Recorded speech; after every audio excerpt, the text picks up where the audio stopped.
അസ്സലാമു അലൈക്കും വറഹ്മത്തുള്ളാഹി. അൽഹംദുലില്ലാഹി റബ്ബിൽ ആലമീൻ. വസ്സലാത്തു വസ്സലാമു അലാ അശ്റഫിൽ മുർസലീൻ വഅലാ ആലിഹി വസഹ്ബിഹി വസല്ലം.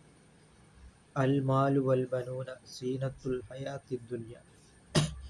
ധനവും മക്കളുമെല്ലാം ഈ ഭൗതികമായ ജീവിതത്തിലെ അലങ്കാരമാണ് എന്നാണ് വിശുദ്ധമായ ഖുർആൻ പറഞ്ഞിട്ടുള്ളത്. അതുകൊണ്ട് മനുഷ്യന് മാതാപിതാക്കളോട് കടമയുണ്ട്. മാതാപിതാ ഗുരുദൈവം എന്നാണ്.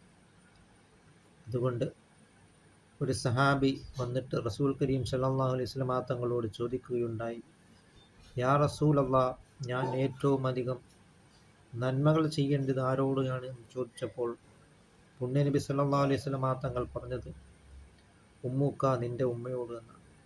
രണ്ടാമത് ചോദിച്ചപ്പോൾ നബി സല്ലല്ലാഹു അലൈഹി വസല്ലം തങ്ങൾ ഇത് തന്നെ ആവർത്തിക്കുകയുണ്ടായി. മൂന്നാമത് ചോദിച്ചപ്പോഴും നബി സല്ലല്ലാഹു അലൈഹി വസല്ലം തങ്ങൾ പറഞ്ഞത് ഉമ്മുക്ക, നിന്റെ ഉമ്മയോട് എന്നാണ്. നാലാമതാണ് നബി സല്ലല്ലാഹു അലൈഹി വസല്ലം തങ്ങൾ പിന്നീട് നിന്റെ പിതാവ് എന്നാണ്. അതുകൊണ്ട് മാതാപിതാക്കൾ ഉണ്ടായത് കൊണ്ടാണ് നമുക്ക്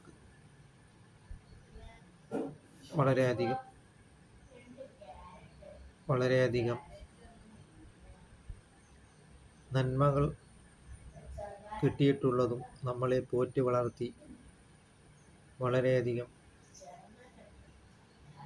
വളർത്തി വലുതാക്കിയതൊന്നും നാം മനസ്സിലാക്കിക്കൊണ്ട് നാം അള്ളാഹുവിൻ്റെ പ്രീതിയിലായിട്ട് നാം ജീവിക്കുകയും അങ്ങനെ മാതാപിതാക്കളെ നല്ല രീതിയിൽ നാം പെരുമാറുകയും ചെയ്യുക.